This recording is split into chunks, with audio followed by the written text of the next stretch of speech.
Hi guys, నేను ఇవాళ కోడిగుడ్డు ఉల్లికారం తయారు చేయబోతున్నాను అనమాట. దానికోసం ఫస్ట్ గిన్నె అయితే పెట్టేసుకున్నాను. అందులో ఎగ్స్ అయితే బాయిల్ చేసుకున్నాము. నేనైతే 4 ఎగ్స్ తీసుకుంటున్నాను.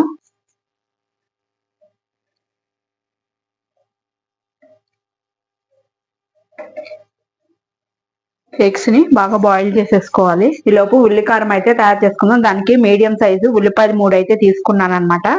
అందులో ఒక 1/2 స్పూను ఉప్పు, ఒక 2 స్పూన్స్ కారం, ఒక 10 వెల్లుల్లిపాయ రెబ్బలు వేసుకుని దీన్ని మెత్తగా పేస్ట్ గా అయితే తయారు చేసుకోవాలన్నమాట. ఈ విధంగా పేస్ట్ అయితే చేసేసుకోవాలన్నమాట. పక్కన పెట్టేసుకున్నాం. ఎగ్స్ అయితే బాయిల్ అయిపోయినాయి అనమాట. దాన్ని వాటర్ తీసుకుని చల్లార్చుకున్నాము. తీసుకుని పైన షెల్స్ అన్ని పీకేద్దాము. దీన్ని అయితే పక్కన పెట్టేసుకుని ఉల్లికారం చేసుకోవడానికి బాండీ అయితే పెట్టేసుకున్నాము. పెట్టి గ్యాస్ వెలిగించుకుందాం. కర్రీకి సరిపడా ఆయిల్ అయితే పోసుకుందాం. ఒక 6-7 స్పూన్స్ అయితే ఆయిల్ అయితే పడుతుంది. ఆయిల్ కాగిపోయిన తర్వాత మనం ముందుగా చేసి పెట్టుకున్న ఉల్లికారం ఉంది కదా, అది ఇందులో వేసేసుకుందాం. పచ్చివాసన పోయే వరకు దీన్ని అయితే ఫ్రై చేసుకున్నాము. ఒక 10 మినిట్స్ ఫ్రై చేసుకుంటే సరిపోతుంది. లో ఫ్లేమ్ లోనే ఫ్రై చేసుకుందాం, లేకపోతే మాడిపోతుంది. ఆల్రెడీ 1/2 స్పూను సాల్ట్ అయితే వేసేసాం కదా. తర్వాత టేస్ట్ చూసుకుని వేసుకుందాం. ఇందులో ఒక 1/2 స్పూను పసుపు కూడా యాడ్ చేస్తున్నాను నేను. ఉప్పు కారం అన్ని యాడ్ చేసాం కాబట్టి ఫైనల్ గా టేస్ట్ చూసుకొని పడితే అప్పుడు వేసుకోవచ్చు. లో ఫ్లేమ్ మీద ఒక 10 మినిట్స్ అయితే దీన్ని కుక్ చేసుకుందాం మూత పెట్టుకొని.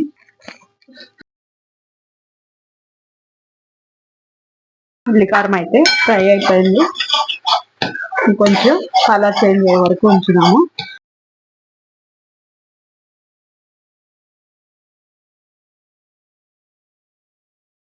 ఇది చపాతీలోకి, రైస్ లోకి, దేంట్లోకైనా బాగానే ఉంటుంది. చూసుకుందాం అది ఎంతవరకు ఫ్రై అయిపోయిందో.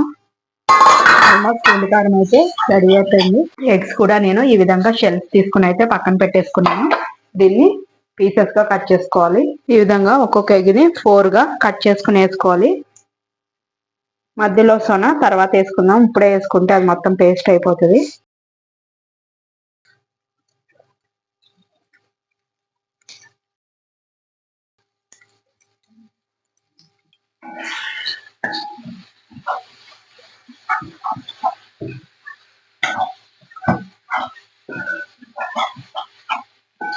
ప్రోటీన్ గా డైలీ తినే ఎగ్ కర్రీ కన్నా ఈ విధంగా ట్రై చేయండి. టేస్ట్ అయితే చాలా బాగుంటది.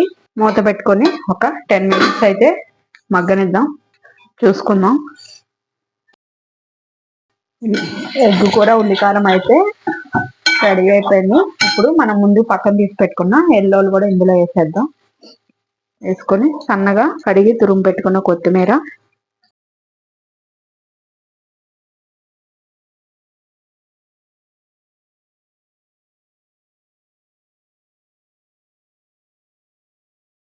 ఫైనల్ గా కర్రీ అయితే రెడీ అయిపోయింది. నేను సర్వింగ్ బౌల్లో తీసి చూపిస్తాను. ఇదిగోండి, ఎగ్ కూర ఉల్లికారం అయితే రెడీ అయిపోయింది. ఇది చపాతీలోకి, అన్నంలోకి చాలా బాగుంటది అనమాట. మీరు కూడా ఈ రెసిపీ తయారు చేసుకుని టేస్ట్ ఎలా ఉందో నాకు కామెంట్ రూపంలో చెప్పండి. మీరు ఫస్ట్ టైం కనుక నా ఛానల్ చూస్తున్నట్టయితే సబ్స్క్రైబ్ చేసుకుని బెల్ బటన్ ప్రెస్ చేయండి. Thank you guys.